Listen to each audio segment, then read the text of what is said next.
Boleh nggak bikin roti pakai tepung serbaguna? Boleh, siapa bilang nggak boleh? Namanya saja sudah serbaguna kan, jadi dia bisa dibuat buat adonan apa saja gitu. Tapi seperti saya bilang tadi, kalau untuk jenis roti lembut itu usahakan memang tepung yang dominannya itu tepung protein tinggi, tepung untuk roti gitu loh, supaya hasilnya itu nanti lebih berserat, lebih lembut ya. Tapi untuk jenis roti tertentu, misalnya burger atau roti yang membutuhkan bentuknya itu agak kokoh, biasanya kalau saya campur dengan sedikit tepung serbaguna. Karena kalau hanya tepung protein tinggi, biasanya kan dia lebih lembek ya, kurang begitu kokoh gitu. Jadi dia suka melebar ke samping nanti bentuknya. Nah, supaya bentuknya lebih kokoh ke atas, saya biasanya tambahkan tepung serbaguna. Nah, demikian juga dengan roti tawar misalnya yang loyangnya itu lumayan gede ya, yang ukuran jumbo misalnya. Biasanya saya kasih sedikit tepung serbaguna supaya nanti bentuknya itu lebih kokoh, karena kalau hanya tepung protein tinggi biasanya itu terlalu berat dan dia agak jadi berpinggang sekali karena kurang kokoh setelah matang. Ya. Jadi penggunaan tepung serbaguna itu tergantung jenis rotinya yang kita buat gitu. Ada jenis roti seperti roti sobek nggak perlu pakai serbaguna, itu lebih bagus pakai tepung protein tinggi. Atau roti isian misalnya ya, pakai tepung protein tinggi.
Sebenarnya susu atau air, telur, butter itu pakai suhu apa gitu loh, hangat atau dingin ketika kita membuat adonan.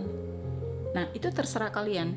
Kalian mau bikin hangat boleh, mau bikin dingin juga boleh.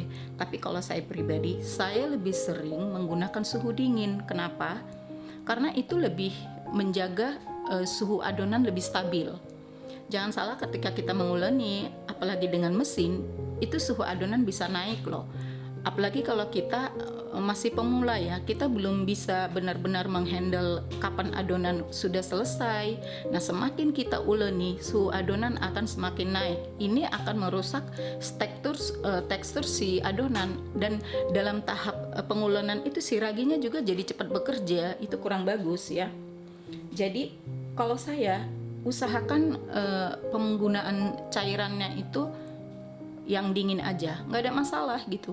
Jadi apalagi kalau di tanah air itu kan suhu ruangnya itu kan lebih panas kan. Kalau kita pakai suhu hangat ya, itu kemungkinan bisa suhunya cepat naik gitu. Dan kalau suhu adonan itu naik, biasanya ada kemungkinan dia susah kalis, adonan menjadi lembek. Ya kalau kalian sudah mahir menghandle adonan misalnya, nggak ada masalah.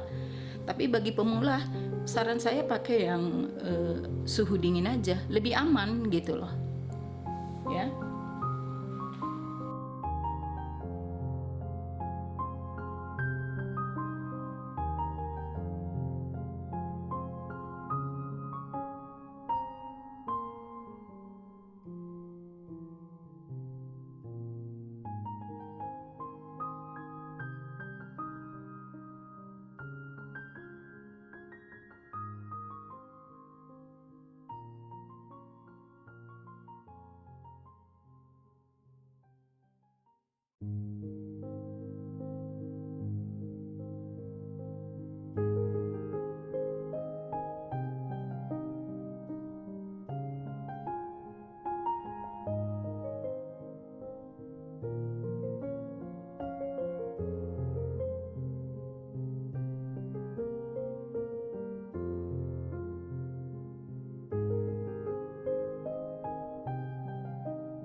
Usahakan dalam proses pembuatan roti, bahan-bahannya itu takarannya seimbang ya. Seimbang dalam arti ya kita harus memperhatikan jangan terlalu banyak cairan, jangan terlalu banyak telur, jangan terlalu banyak butter.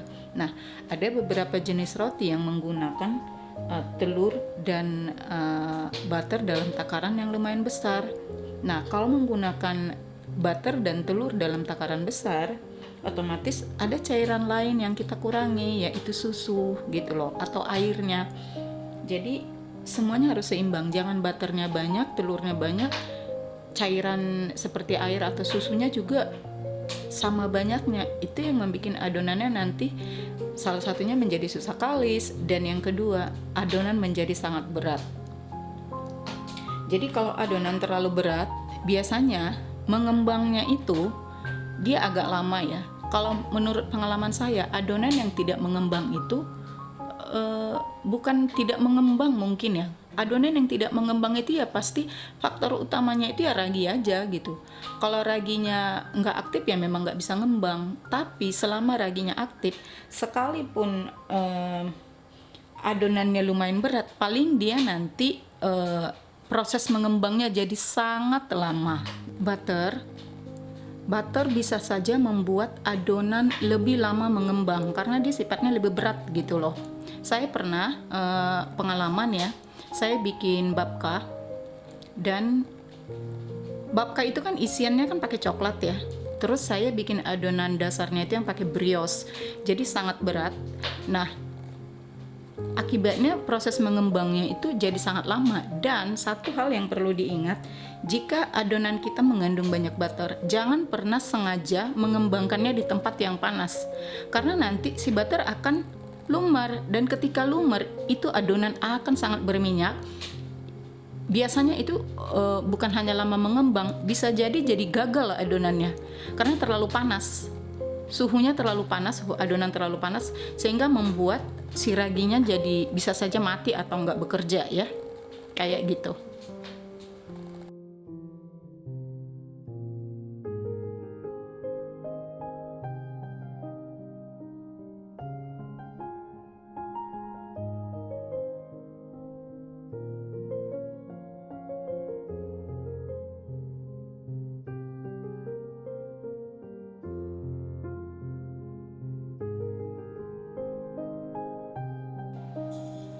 Nah, ini adonan sudah kalis ya, tapi sudah elastis belum? Maksudnya pembentukan glutennya udah maksimal nggak gitu. Kita boleh cek. Biasanya kalau dia belum benar-benar elastis ya, dia kalau ditarik begini masih berasa agak berat ya, dan tidak begitu smooth gitu, nggak berasa terlalu lembut ya kalau dipegang. Nah, seperti ini masih berasa agak berat ditarik. Dan yang paling gampangnya itu kita bisa tes ya, masih mudah sobek ya, dia belum benar-benar elastis.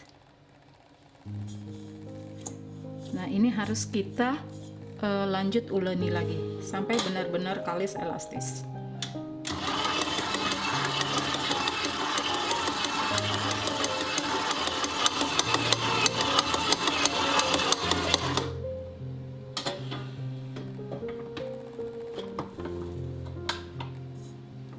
Kalau sudah kalis elastis, dia kalau disentuh itu smooth banget ya, smooth banget.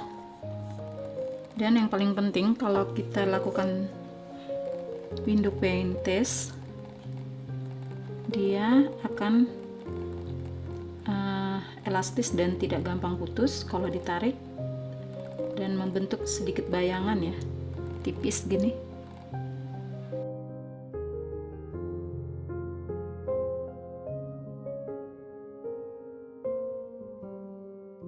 Dan ini adonan yang kalis elastis itu, dia tuh kalau dipegang sangat lentur seperti ini, smooth, di tangan juga enak, berasa lembut, tidak keras ya, bahkan sampai ke bagian dalam kalau kita tekan ini, dia berasa lembut.